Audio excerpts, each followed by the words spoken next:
today's Brownbag-Session. We celebrate the 50th Brownbag today, so we are very happy to welcome all of you in this round. Today, we proudly present you Miss Olesya Petrovych. She comes from the Ukraine, and she's also a student at our Master Program Management of Conservation Areas, and she has a long-standing experience as Conservation Manager at the WWF Ukraine. And today she's talking about nature-based solutions as an approach to creating a positive future for nature. Olesya, thank you very much for being with us here. And I ask you today the question, how can we use nature-based solutions to build a better future? Olesya, the floor is yours. Thank you very much. Thank you, Monica. Good day, good morning, maybe someone, good evening for everyone. And I'd like to share my screen if it works well. Yes, it works. Okay, so, and I will try to tell you our experience of using nature-based solutions to build our better future. And I'm going to present the project for which I'm working for as a manager and project leader, about a little bit about concept of nature-based solutions, some examples of traditionally applied in Ukraine, and we will talk a little bit about a future and a vision about future and how we can use nature-based solutions for that. So our project has long-term goal to achieve integration of nature-based climate solution into Ukrainian's policy reform agenda. And mostly we work on establishing knowledge about it and trying to support key stakeholders like ministries and agencies responsible for the policy reform agenda in the agro sector, forest and water sectors. And the results that achieved from our side is creation of shared climate smart vision of Ukraine, development common recommendation for mainstreaming nature-based solution into sectoral reforms, and facilitation of national stakeholders platform. And this is the first intersectoral project on nature-based solutions in Ukraine. And actually the problem is that concept of the nature-based solution is relatively new for Ukraine. So that words, it's absolutely new for us, and that approach, it's also quite new. And no one legislative documents contain such words. So it's hard to force someone to apply such approach if it's not mentioned in the legislation. And our national regulation on climate change adaptation focused mostly on the reduction of industrial carbon emission, not on the nature assets or sequestration of the carbon by nature or so on. But in any way, nature-based solutions have great potential, especially in forest, water, and agriculture sectors. And actually, they traditionally applied in all of those three sectors, but we call it in other words. So during the different type of meetings, personal interviews, and so on, we recognize that there is big interest in that approach, and the governmental bodies and scientists trying to recognize where the place for nature-based solutions in our legislation and so on. Our project is quite short. It's a little bit more than 1 year, and it will end in the September this year. And we are using a science-based approach. We are involving a lot of scientists as experts for our project. We're also working with different representatives of the different ministries and agencies, and we are engaging NGO sectors and Also, we conduct interview with representatives of local communities and also trying to take into account their view on the climate change issues and nature-based solutions. So what is it, nature-based solutions? IUCN provides such a definition for it. For that, nature-based solutions are actions to protect, sustainably managed and restore natural and modified ecosystems that address societal challenges effectively and adaptively, and simultaneously providing human well-being and biodiversity benefits. So it's not only for nature, it's for people and nature, it's for benefits for people and nature. So despite these words are quite new for Ukraine, it's not new for the general scientific community or environmental communities, or it's not so new, even so new that IUCN already established global standard for nature-based solutions based on 8 principles and a lot of indicators. And actually, this is instruments that can help you for self-assessment of your nature conservation approach or nature-based solutions that you are trying to apply for one or other social economic issue. So first principle that nature-based solution should be based on the conservation norms. Second, it can be applied alone or be integrated, integral part of the something bigger. And it can be like combination of the gray and green infrastructure.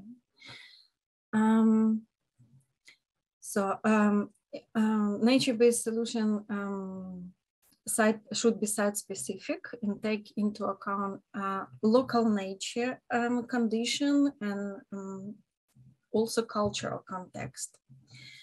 Nature-based solutions should provide social benefits. So it's really important when you are talking with local people. It's not for nature conservation, it's for social benefits. It can help you to protect nature in this way.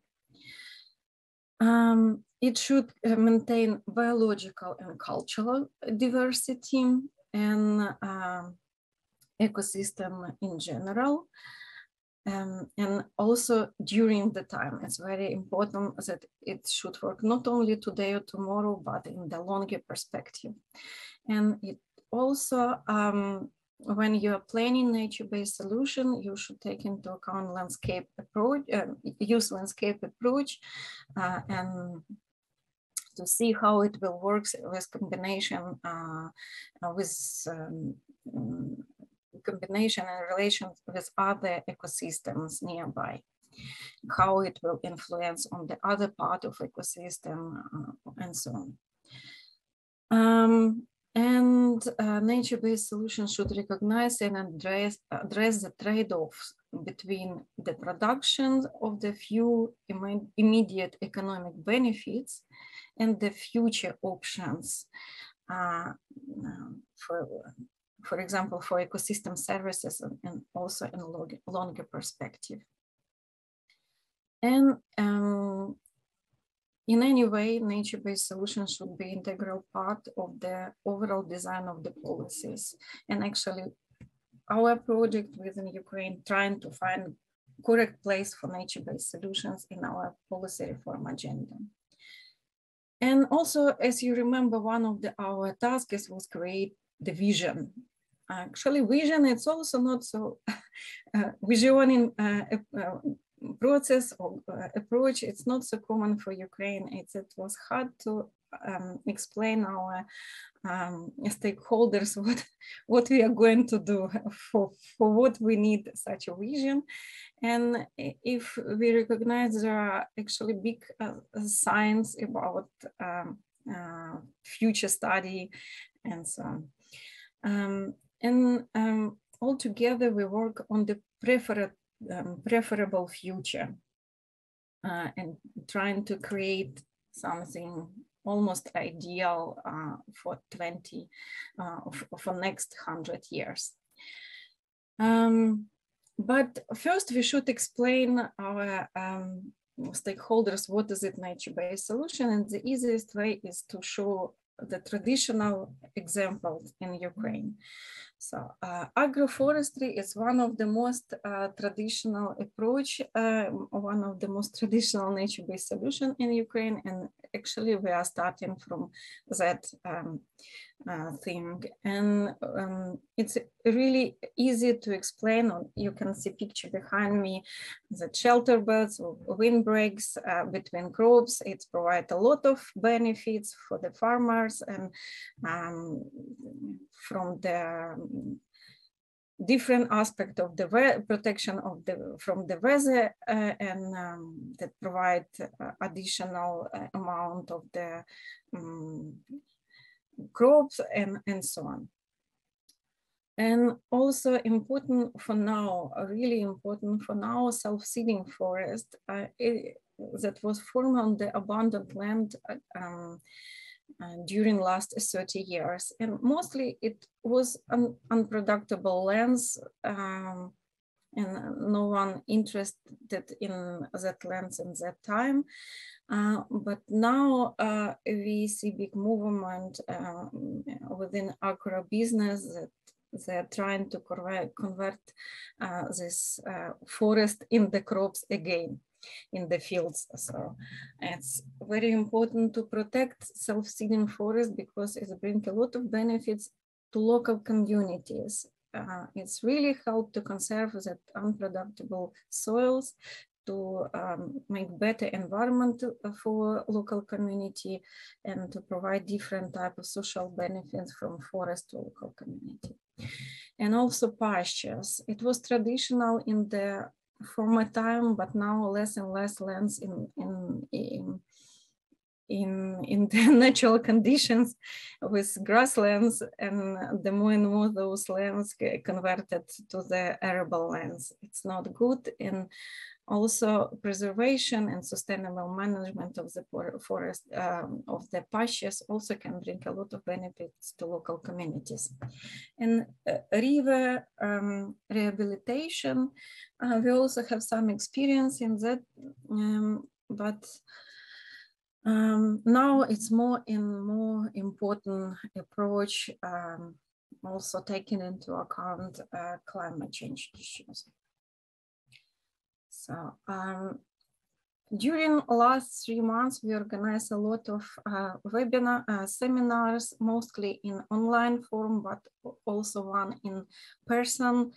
And during the time, we explained what nature-based solution is, for what, and so on, and what is climate change. And you see the picture with not good prediction for Ukraine for the next century.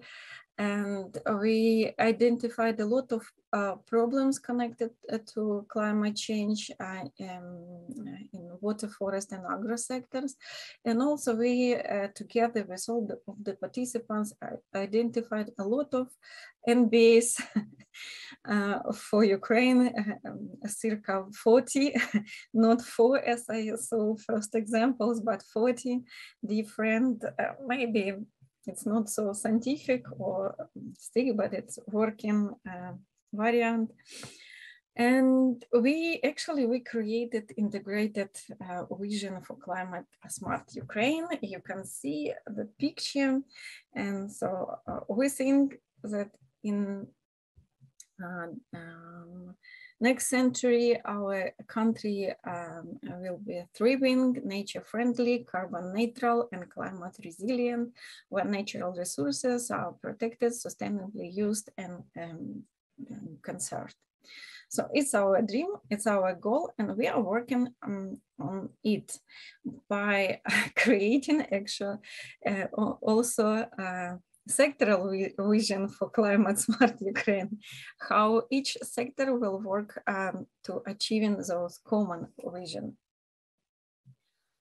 And after series of the webinars, seminars, and discussions, we have that first list of the most promising nature-based solutions for all of the three sectors. Some of them is the same, for example, for agriculture and for forest sectors. Agroforestry is the common approach. They should work together on that.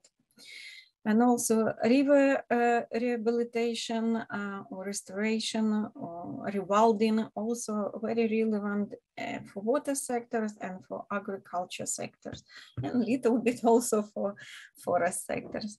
So a lot of approaches, a lot of possibilities, and next step for us, we will prepare a special description of the methodology, how to do it, how to assess it, how to plan it, how to achieve support from the local government or state government, and so on. And we will produce some of the set of recommendations for our ministries and agencies.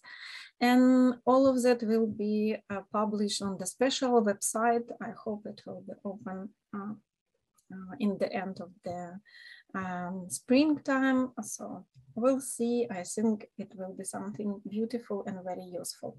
But it was about Ukraine. What about the whole planet? What about the other countries, your countries, and so on? Is it relative for you? I think yes, because you know, now we are living in the decade of ecosystem restoration. UN announced it, I think, during last years, and there are special vision about it. So a world where for the health and well-being of the all life on Earth, and that of future generation, the relationship between humans and nature has been restored, where the area of healthy ecosystem is increasing and where ecosystem loss, fragmentation and degradation has been ended. And actually UN see a lot of possibilities for nature-based, for application nature-based solutions. They have actually officially 7 key messages in the special document. You will find link on the document on on the last page of this presentation. But if you will look through of the different documents about, for the decade, you will find out different key messages. That list was provided to us during last week during presentation for water sectors. Thierry Lucas told us a lot about it. And you see that nature-based solutions, including restoration, actually, they see nature-based solutions, restoration as a nature-based solution for many things. And it's not long and nice to have nature-based solutions, but very essential to achieve those goals that was established by Paris Agreement and other international agreements, and also obligations of each countries. Yeah, here you can see that nature-based solution can potentially contribute to many things. If we still have time, we can discuss it more, but I think now it's time for general discussion. So maybe we can start discussion part. Olesya, thank you very much for your very comprehensive lecture and for the information on nature-based solutions.